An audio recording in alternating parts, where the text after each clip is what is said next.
oyagala omukolo gw'ogwenjawulo gubeere n'ebijjukize mu nnyumba yo kankwanjulire ba King Montage Photo Studio ffe bakafuluma okkuba ebifaananyi n'okukola vidiyo. Olina wedding, birthday party, kukyala, nika, baby shower, photoshoot oba music shoot na buli kimu kyonna ky'oyagala ffe tusobola okuwa ebijjukize ebirungi eri ebirooto byo. Ate nno mwana wattu kusintiiza omuntu wa bulijjo. Tusangibwa Nankulabe ku Bitaala ku Prime Tower Level 3 Room D04. Okumanya ebisingawo tukubire ku nnamba zino: noti 7 noti 2 emu noti 4 emu 25 oba noti 755 3 731 oba noti 777 noti 23 4 noti 5. King Montage Photo Studio ffe tusobola okuwa ebijjukize ebirungi ate nno mwana wattu kusintiiza omuntu wa bulijjo. Nokola ensobi maama teyakozesanga liso nomanya nti omugenyi waviirawo ngenda funa empi. Ebyo byabikola asobola okukubira mu bantu ebyo byonna bamama babikola naye kyenkugambye anti kati lwaki yeyanika yakayisaawo mu magezi Kati nyakubuuza soka mama tasoka kungalamiza nankuba emigo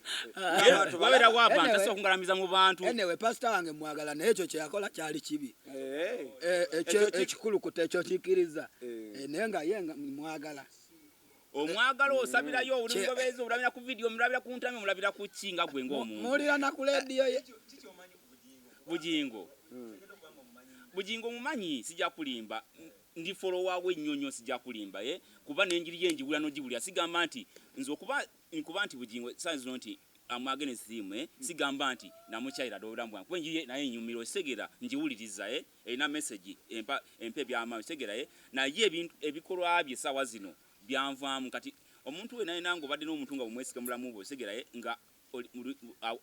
abawita batya omuntu nga asumba endigazo segera ebyo byakuwa nolaba ntufu bikukwatako naye bwasukka ku ngeri obadde omusuubiramu naawe amaanyi gakugwamu segera gwe kapa bakumanyi nti kitufu ki oli wa comedian oli MC biki segera naye bw'aba akoze kikyamu ate ng'ensi badde kugoberera osegera abantu bagwamu amaanyi osegera nze sijja kulimba nze sasiza okunyiiza sijja kulimba ebintu by'omu kisenge ate tobiteekawo mu media osegera soti ng'ebintu ebyo ne mukyalawo mu kisenge kyogambe nti mukyalo kimanyi kitumakozi kyanyizizza nina ekintu kyenkulabamu ono ekyamuluma twawasa embooko omukadde nenziramu nembabuuza gwe towasangako sebo nsonyiwe kusonga towasangako nakubuuziza nenkubuuza omukazi gwe wasookerako bwokyayina kati wali oyagala Teddy Bugingo agende musajja wattu abeeraawo ng'abonaabona obudoze egwanga imwe unayokana ne mukazi wange namunonye ayo omunonye eki nairayo namukuma wasomulala oli omusiru oli mukazi wange yanzalira omwana unayokana nigwe nasooka nali muvumyeko gyali yona yonna lwaki ovuma omukazi teryabya public issue nti kukyaye genda era ogenda n'omuzanga nako we mwayawukana wakola ki yagenda nange nengenda byange we mwayawukana wakola ki wazzaako ki nawasa kati lwaki munenya omusuumu naye togamba Teddy yeyanoba oba oli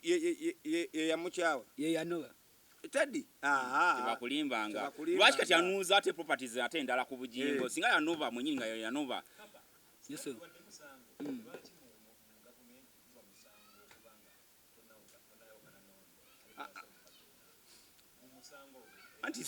singa gubadde musango singa tebamusina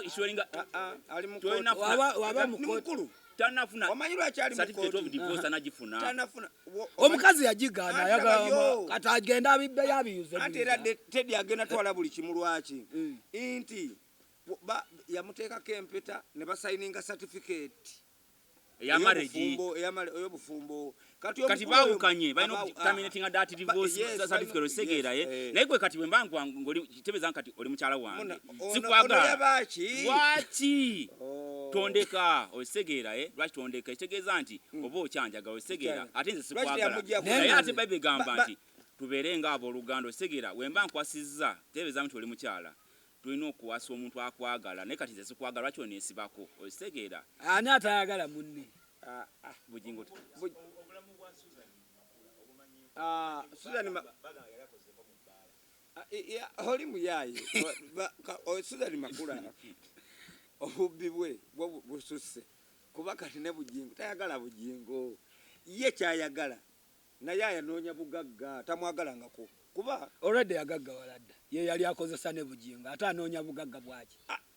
mukulu gwe bwino wamujawo nti oli tumanyi nti oli yamwitapulitinga nga yali amuyimbira ngene mabega Bujingo kuva ddala bika yali mwezi so njagala kubuuza ekintu kino tanoonya bugagga bw'oba oli wange ng'oli mukozi wange kigamba gw'onfuga nze mugagga wonzi gw'ofuga nze gw'omukozi gwe wange yatuuka n'amuwasanga yamukozi Bati Valeseta oyo omukyala ali akola mu kwaya omukulu ono bwe yajja eno ng'atandise ofuna ku ssente kuba oyo Bujingo alinyanga takisi omusajja yamuvuganga ne saa zino nze mumanyi bamuyita gwegwegwe bwabwabwa avuga boda omusajja oyo yamuvuganga mu takisi nga Bujingo awala taba na ssente Bujingo weyamala ogaga ne bwebwebwe ne gwagwa gatakyamujjukira oyo munalwanda mulabe edduka kuba ebintu bye si mulokole yanoonya wano Bujingo ayinawo kati ayina omasedeza ayina ku akawunti oyo muyayi ate yabaloga muna kwati gw'omwagala akulabira wano oli omukulu mu eliminati eri alayika ayinayo n'ennamba mwagala zinaliko nga nkuyegenge kute ku saati bwetu okitegeeraye nga tonzijjaako okitegeeraye ne bw'olaba nange ntuuka ne ŋŋamba nti nkooye kituufu omutima gwange kituufu nze gwolaba nze ekyo kyoyagala olayika tokitegeera tujja kyusaamu butuufu bakukwatamu kati yakuli wali ali ku limoti kankubuulira ekintu kimu kyaki ebadde emanyikiddwa nti ebadde fast growing church worldwide okitegeera kyokka metumu ekyayiko paka saa zino okuba yanika ebintu ebyo nebinaa zino teri kati nze kyeŋŋamba ekyakulanga bwe babadde teri atasobya kubanga gwe wali olabyeko ng'abantu bakendedde ku ebyo bye yayogera byonna obatongera yabateeka mu gundi abalabira wano reeti egyo yali ekulirako kyaki eyo singa kyakola nsasage singa kyaki abantu singa basabe nabweru bwa geeti okitegeera tugenda nakuzimba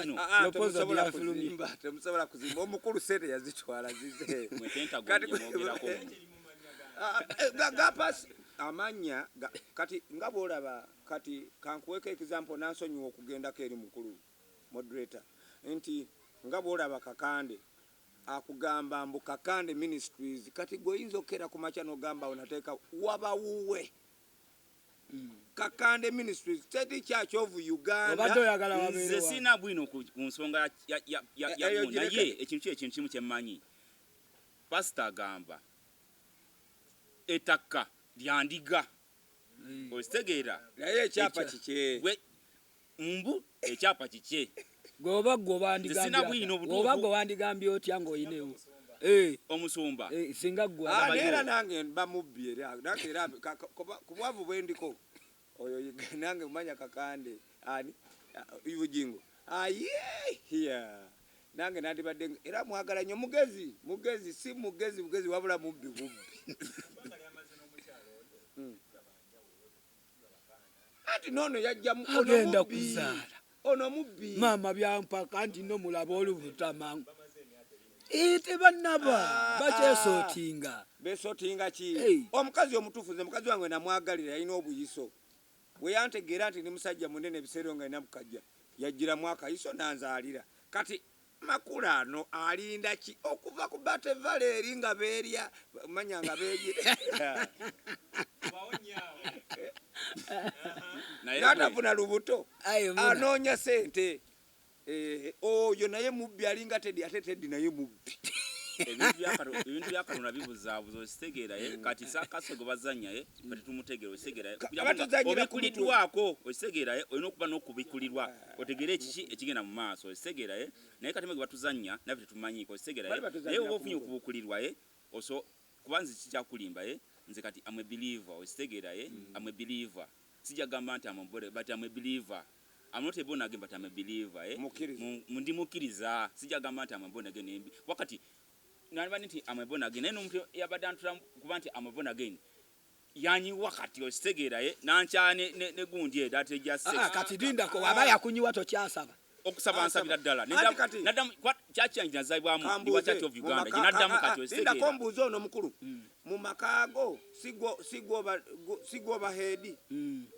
kati gwe oyagala ffe kati tuddewa taata akyami anywa walagi naffe tunywe walagi yandabulira mule kati ogamba nze mutabanyiwo nze nkubulira gwe kitange nze nkwe kitange wasooka n'ombuulira nenkakasa nti taata kituufu taata ye taata kati owabye kati ataganze mutabanyiwo ate nze nkubulire nti taata kati yawabye kyekimuwabiza a good leader must be example nange nenkugamba omuntu yenna asobya gwe tosobyangako waka akakayitamu okuwasa obuwasa kyakulumirawa yakonfesinga mu congregation agamba nti bugingo nasomya naye netonze masonga yakyetonda nababuuziza kibuuzo kimu nembagamba mukazi wowanoba ng'okimanyi tagenda kudda omala emyaka emeka nga tozzeemu onaawasa pakadi kuba makula naye yajja kubba kata era makula wanoba ng'era awasa kati ffe tufolowinga musajja mukulu bakuwabya mugwe nenkubuuza naliko omusiraamu ndi musajja mukatuliki bayibuli egamba abakazi bameka wama kyekyo bayibuli egamba abakazi bameka bayibuli egamba omukazi omu wanoba ng'owasa omulala kati bugingo yageze musiraamu ayinomu yanoba n'awasa omulala yageze musiraamu certificate bagisaminate ngoba nedda ate akyabeera naye ali naye contract yagitasaza bagisazaamu era sawa yonna bajjagisazaamu kubanga kati obona bameka sawa zino kati era ayinoomu bugingo yandikoze ekintu eki yandikoze ekintu mukama amumperere ekiwumule ky'emiyembe anti labayo basayiga mukama amumperere ekiwumule ye yakwata sirimini n'ayambala bulungi n'ayagaliza abasiraamu bugingo kati yalo yazenu era yeetagisa omutayirira kuba kimanyi si mutayirire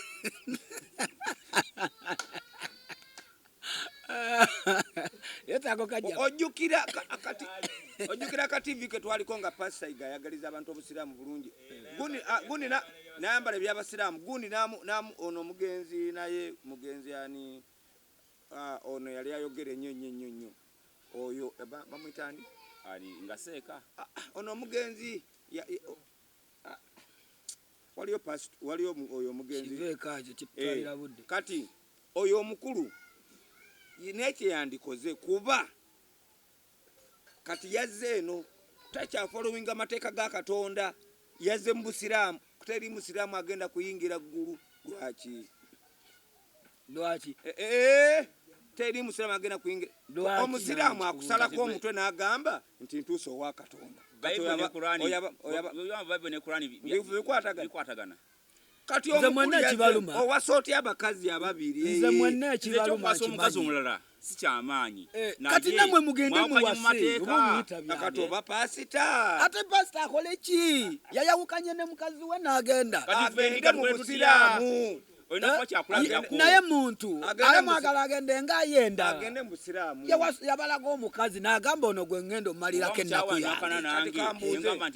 kati atwanjulira kuba byajjako embuzi ng'akyali muto byajjako embuzi kati atwanjulira bano wasanga bwatu nga tufolowinga oyo muyayi kati katufolowinga kati yabakyamizaawa kyeyalaze abanga agamba nti n'abakazi baffe batandika okwenda betuba tuwasizza kikkakatako okuwasa omulala atali oli atali oli naye nti twawukanye kigenze sigenze ositegeera yawakanye tyali imbaga babayita just ka ceremony ka function mbu si introduction eyo mbiwulira media bwetu wegamba sebo mwagenze mu introduction mwagenze mu biki embaga kabade kaki twali tulya swaga sente zituswaga sente zitusumbua zibasumbuwa kiwandyogedde gwe tuyina okumanya omusajja oyo muyayi era atukyamya nnyo omuntu ogamba otya nti wanika waleti yo wanika essimu yo akudiriddawo mugambe gitwale iye oyo musajja mubbi nedda temwate mukama wange gwe omuntu akugamba ati okumanya muyaye mubbi n'essere ze tumuwa wanika waletyo wanika essimu yo akudiridde mugambe gitwale kati kambuuze oyo taba mubbi kuba ye mwennyini mubbi naye bugingo yabakola ki twali tumwagala naye nzinga sivaawo nga nsona okusane ku kyaki awo nzikankubule nga nsona okusane ku kyaki nze okimanyi bugingo alayika yata n'obufumbo bwange kuba omukazi yanobako lwaki bugingo pasita mulungi ate nakwana omukazi omulala kati weyakwana omukazi omulala nagamba mukyala wafumbira anobe eri ndigaye kati endigaye naye negamba mukyala wange yali wa bugingo nga nze ndi wa Serwadda nempozi okuba wa Serwadda nze wa bugingo segeera kyenjagala nyonyo omuntu w'amazima osegeera obulamu bwange osegeera ye moderator kasooka embuuze omusajja oyo pasita wange kale yali pasita wange naye muyaye yagamba mbu bayibuli ekigambo kye bayita ghost kitegeeza muzimu Holy Spirit, yes kati kambuuze nakwata bayibuli neyuzaamu gundi ne bamutwalako ne mu kooti kati kambuuze iye omutuukirivu ate atandika okola ebintu ebyekiyaye gwe mukulu walina obukakafu wayocha Bible wote wayocha Bible teyajocha yakola ki bamutwala mu kooti kali kagundi buno editibwa kati yawandika Bible ate yajiwandika yajiuza kati Bible ya mwentu Bible ya mwentu ferili side gyosaba naffe gye tusaba kati wabanga gyasaba gye tusaba lwaki awasa omukazi omulala lwaki awasa omukazi omulala omukazi bugingo alina omukazi yandiyimiridde ku mukazi bugingo adde mu busiraamu era tumwaniriza bugingo ngenda musala pasita bugingo ayina omukazi ogwo mukulu Susan kati abakazi baba bameka alina abakazi ameka baseko bali nababuuziza kintu kya wabula mwe ngenda bakubanga nababuuziza ekintu kyabalemye nabagambye wowasa omukazi embaga nanoba nagenda ng'osuubira tagenda kudda ozaako kigwe fala naye nga mwakanya mulungi mukulu waliwo abawukana ne baawukana obubi nze owange wenayawukana naye teyannuma mukulu kambuuze otuuka ku kiruti kya bugingo bulungi womulabako mugambesengoba agenda oyo alina byanoonya lwaki akyawolera bawukanye mulungi oyo teddi alina byanoonya gwogo wakana bali musumba olyoka wakane mukyala bali musumba wakane mukyala ono musumba atusumba asumbe gwanga muwulire bino toli musumba fenna wano abatudde wano akazi batunobaka abasooka nze nina owookubiri oli yagenda simubalanga mukazi nze simubalanga mukazi omanyi lwaki simubalanga mukazi sigenda mukubira ajje ayingire mu nnyumba yange sigenda munoonyerezaako omwana anyonyereza kati ye nkugambye teddi alina omukazi omutuufu yakuzaalidde makula lwaki tazaala kuva bwamulya paka ekuva eri lwaki tazaala nagambye ebintu byakwesootinga yagala kwesootinga oli mubbi nsobola n'emyaka 5 nga nze nkikoze okimanyi nti kukyanga njawukana ne mukyala wange mama David Siwasanga mwagenda mu introduction mwagenda mukabaga yafuna omusajja mwagenda mukabaga swagga ogambe swagga mwagenda kuswaga ku sente ezaani ezizo oba zandiga ne weziba zandiga sente wekufuluma mu nsawo waletiyo sente wekufuluma mu nsawo kati mpaayo 5 tulabe oba zikyali ziso zirika erinnya lyo zirika erinnya lyo mutubbira sente zirika erinnya lyo bakulu David nkuwadde 2,000 ziba zikyali zange ziba zange kati naye nze mbanzadde omutima gwange mulungi oba musumba kuba omusumba yateekateeka nti nziwadde omutima mulungi waliwo kyakye tasolooza kimu kya Bayibuli egamba waliwo kyakye tasolooza kimu eky'ekkumi kyoteeka mu Bayibuli tulina okiwaayo kimu eky'ekkumi lwaki mukiwaayo mala 3 okutandika kunyirira omusanvu lugamba omusajja buli kakola ne mumulaba buli kakola ne mumulaba mumwagazaaki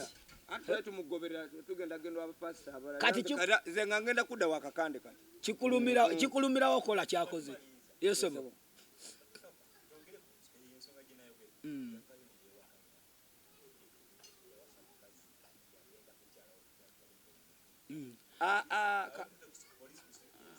kati kankuwe bwino bujingo waliyo Asia akola mukadde w'ekkanisa akola wakakande yesenga wa makula Susan kati bujinga ajja okukyala wajja okukyala agenda tuuka bwati nga kakande waali kakande namuga mukulu ng'onkolokota kuva ne kwolwo omukulu teyaddayo kwogera ku kakande kati kyensobola okugamba kiri ekintu kimu nti oyo makula si mubbi wabula mulwadde yalwala osiyamjo bubbi yakubba kati ongamba otya n'okukyala buli kubuko waba yeegaana ayina ke yayisaawo kuba twagulaba wali muki twagulabako anayisangawo paka ddi waba yakyegaana anayisangawo paka ddi yali mugenyi mukulu wekyo bwe kyali mukama wange ate nga mu kukyala nze twaliyo waliyo nkugambye oli gundi mukadde wa kanisa ate nze mu kyaki mwandabako ne ku TV nga nzalidde omwana mu kyaki ne bandaga paka Bulaaya kitegeeza naliwo mukulu sebo amagezi mpa bujingo kituufu certificate of ya separation of divorce osegeraye ajje mu kyaki mulamu kwagambe nti bana endiga nasobya naye ekiri ekintu kimu mu nsonyi bw'osegeraye ayetonde ne Teddy Bujinga amugane Teddy Bujingo kituufu amuze